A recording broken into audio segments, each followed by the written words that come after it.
प्रभात सभी को। आज हम कक्षा 6 संस्कृत का जो पंचम पाठ है उसको पढ़ेंगे, जिसका नाम है विद्या महिमा, अर्थात विद्या की महिमा या विद्या की यहाँ पर बड़ाई की गई है। इन श्लोकों के माध्यम से इसको हम समझेंगे। यहाँ बहुत ही सुंदर श्लोक दिए हुए हैं। पहला श्लोक दिया है विद्या ददाति विनयम विनयाद यादि पात्रताम पात्रत्वाद धर्मापनोति धनात् धर्मः ततः सुखम।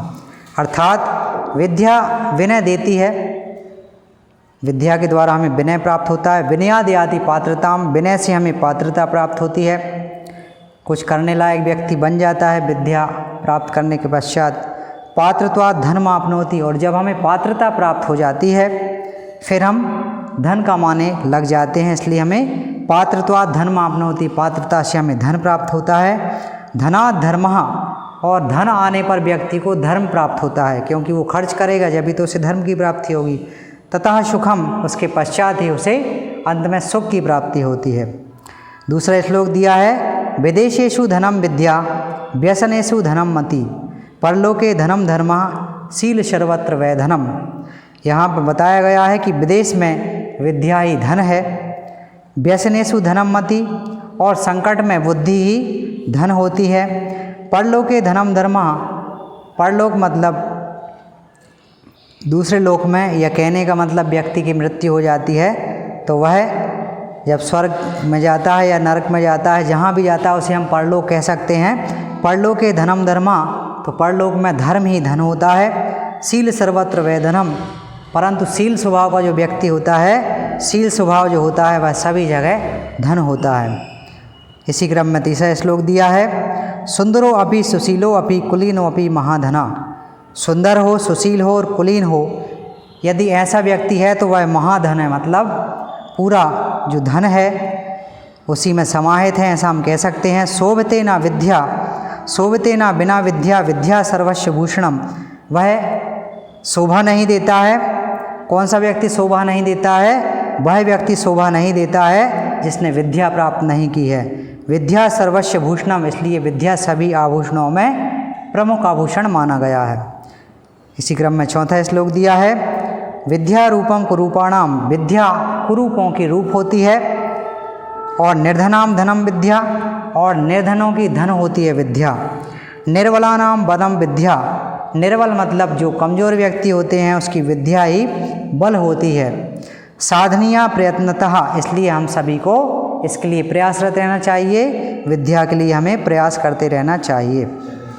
पांचवा श्लोक दिया है विद्वत्वम च नृपत्वम च नैव तुल्यम कदाचने। विद्वान और राजा, इन दोनों की यदि हम तुलना करते हैं तो यहाँ पर बताया गया है कि स्वदेशे पूज्यते राजा, राजा की पूजन जो होती है वह स्वदेश में होती है, अपने देश में ही हो सकती है, परंतु यहाँ पर कहा गया है विद्वान सर्वत्र पूज्यते है, इसलिए विद्वान जो होते हैं वह सभी जगह पूजे जाते हैं। इसी क्रम में छठवां श्लोक दिया है अलस्य कुतो विद्या, ये बहुत ही सुंदर पंक्ति है विद्यार्थियों के लिए। अलस्य कुतो विद्या, आलसी को विद्या कहाँ। अविधस्य कुतो धनम, और बिना विद्या वाले को धन कहाँ। अधनस्य कुतो मित्रम, और निर्धन व्यक्ति को मित्र कहाँ। और अमित्रस्य कुतो सुखम, और बिना मित्र वाले को सुख कहाँ प्राप्त होता है, अर्थात प्राप्त नहीं होता। इसलिए सबसे महत्वपूर्ण जो चीज़ होती है वह विद्या होती है। इसी क्रम में सातवां श्लोक दिया है पुस्तकस्था तू या विद्या पर हस्तगतम धनम कार्यकाले समुत्पन्ने ना सा विद्या ना तद्धनम। पुस्तकस्था तू या विद्या, इसका अर्थ होता है किसी के हाथ में दिया हुआ धन और किसी के द्वारा सिखाई गई हुई विद्या कार्यकाले समुत्पन्ने, कार्य के उत्पन्न होने पर नासा विद्या ना तद्धनम, ना तो वह विद्या काम आती है और ना वह धन काम आता है। आठवां श्लोक है किम कुलेन विशालेन विद्याहीनस्य देहिना अकीलिनो विद्यावान देवेरपि सपूज्यते है।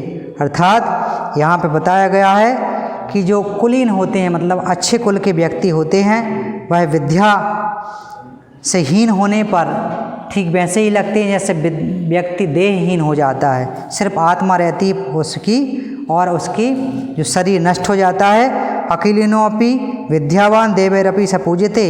तो यहाँ पर कहा गया है कि जो विद्यावान व्यक्ति होता है उसकी देवता भी पूजा करते हैं, उसको देवता भी पूजते हैं। तो इस तरीके से हमने आज ये पाठ पढ़ा जिसका नाम था विद्या महिमा। इन श्लोकों के माध्यम से विद्या की महिमा को बताया गया था। आशा करता हूँ आपको पाठ समझ में आया होगा। धन्यवाद।